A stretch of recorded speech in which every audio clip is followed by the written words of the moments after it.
Sukkot shadows. Liberman warns of an Iranian surprise attack, sparks political uproar. Meanwhile, Tehran executes alleged Mossad-linked operatives, deepening fears of a dangerous new chapter in the shadow war.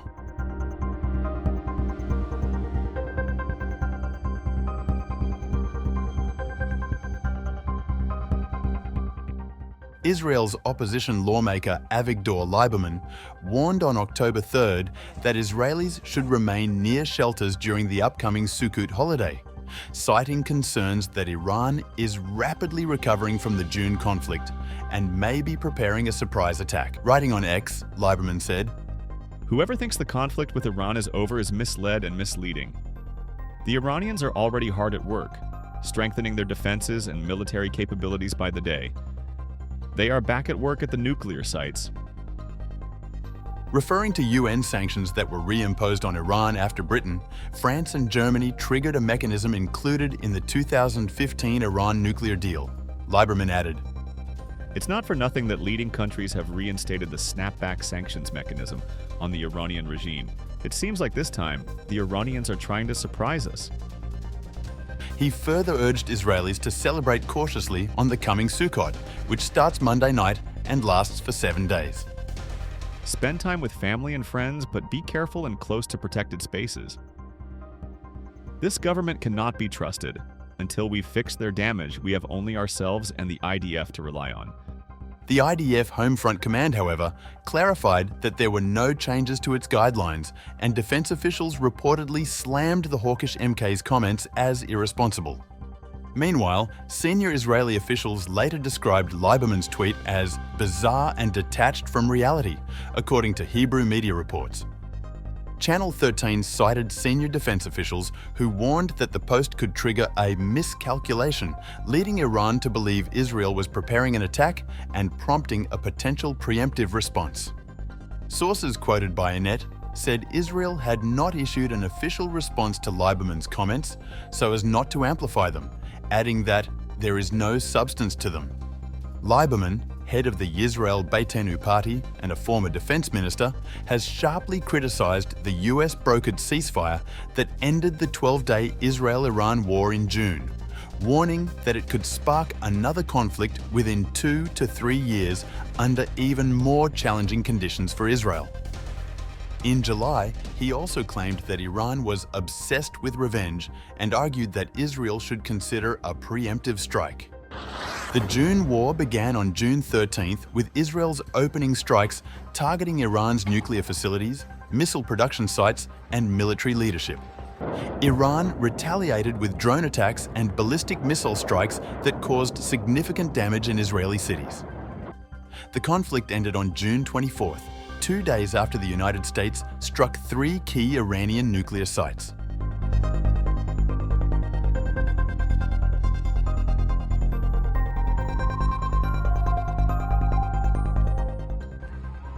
Meanwhile, 6 members of a separatist terrorist network with links to Israel were executed in Iran after being convicted of carrying out multiple violent operations in the southwestern province of Khuzestan. Press TV, quoting the Iranian judiciary, reported. The group, found guilty of assassinating 4 security officers and orchestrating a bombing in Khorramshahr in recent years, was executed on Saturday morning following the completion of all legal procedures and the Supreme Court's confirmation of their sentences. According to the judiciary, the individuals directly participated in the killing of police and security personnel and confessed to planning and executing numerous sabotage operations, including manufacturing and planting explosives, bombing a gas station in Khorramshahr, attacking banks, throwing grenades at a military center, and firing on mosques. The suspects were also reported to have maintained contacts with the Israeli regime and received support from hostile foreign elements. Iran also executed Salman Mohammadi Kiareh, a member of what the country called Takfiri terrorist group convicted of assassinating Sunni cleric Mamosta Mohammad Sheikh al-Islam in 2009. Kiareh was found guilty of planning and leading the operation that resulted in the cleric's assassination.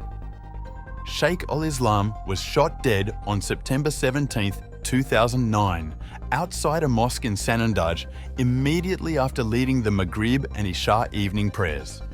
His convictions also included a terrorist attack on the Sanandaj police headquarters, an armed robbery at a gold shop in Hamadan, and a carjacking that led to the murder of the driver.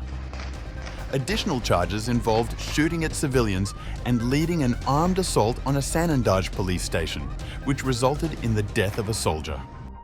Following the collapse of his network, Kiare went into hiding, moving across several cities including Bana, Bukhan, and Hashtgird County in Alborz province.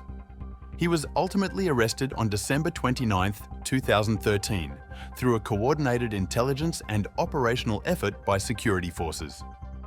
The executions came less than a week after Iran said it hanged Bahman Chubiasl, a man it described as one of the most important spies for Israel in Iran. Amid a decades-long shadow war with Israel and a full-scale conflict in June, Iran has executed numerous individuals accused of links to Mossad and of facilitating its operations within the country.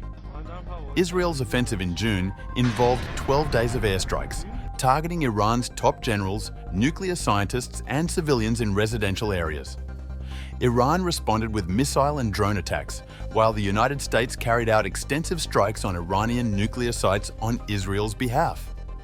Amnesty International reported that at least 100 people were killed during Israel's attacks.